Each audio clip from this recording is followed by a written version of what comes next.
So in honoring mother and father, as scripture says, that metaphysically is truly about honoring the divine feminine and the divine masculine within each one of us.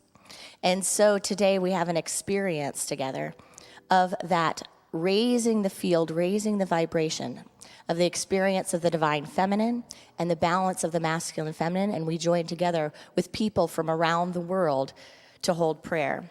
In hundreds of spiritual centers around the world today, people are reflecting on the proposition that interfaith and intercultural understanding is what forms the foundation for global peace building, to which we are all so deeply committed.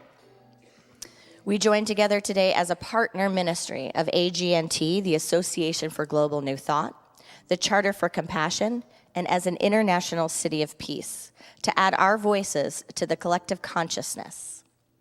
The late brother Wayne Teasdale wrote in his book, The Mystic Heart, humanity stands at a crossroads between horror and hope.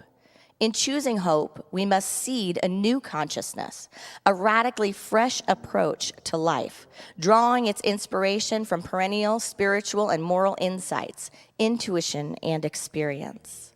We call this new awareness interspiritual, implying not the homogenization of religion, but the recovering of the shared mystic heart beating in the center of the world's deepest spiritual traditions.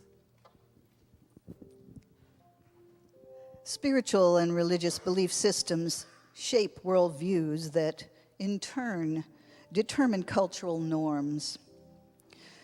We believe that discord between and among cultures is a symptom of human woundedness, catalyzed by failed understanding.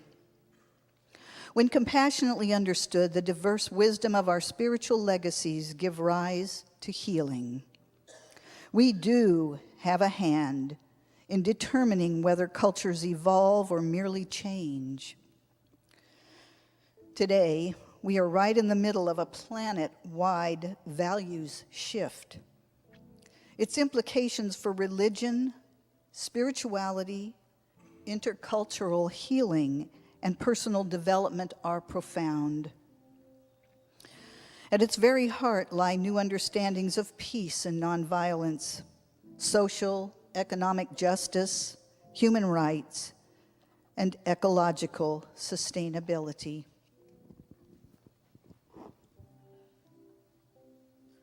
Across the entire globe, an increasing number of us are awakening to the realization that we are fundamentally interconnected.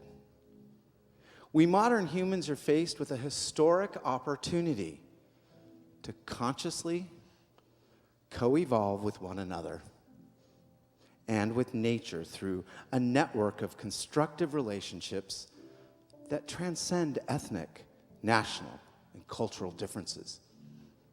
The Fuji Declaration is an international alliance of individuals and organizations who are united by a shared commitment to advance a more harmonious, compassionate, and sustainable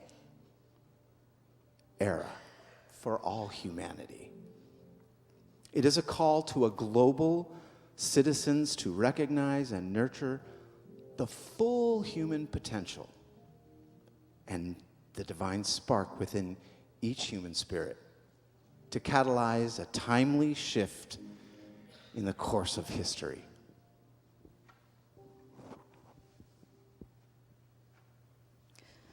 A new phase in the evolution of human civilization is on the horizon, with deepening states of crisis bringing unrest to all parts of the world.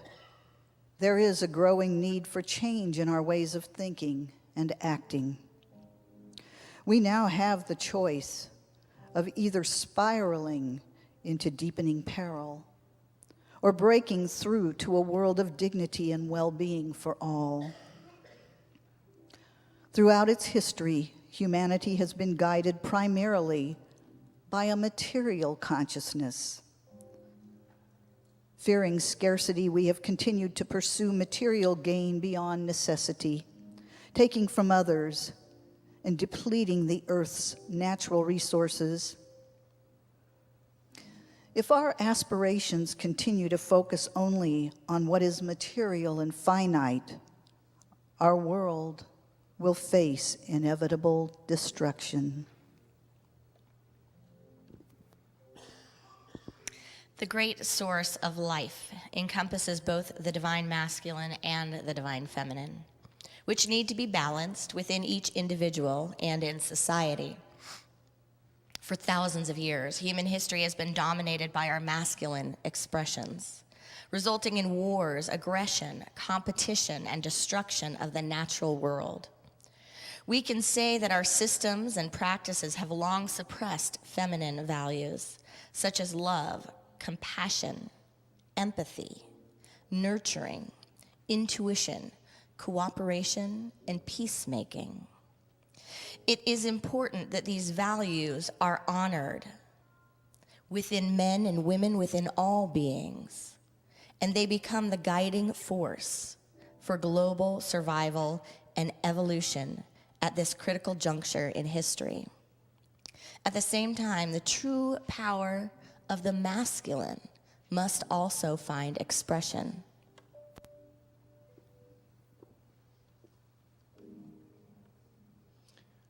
As Martin Luther King Jr. said, power without love is reckless and abusive.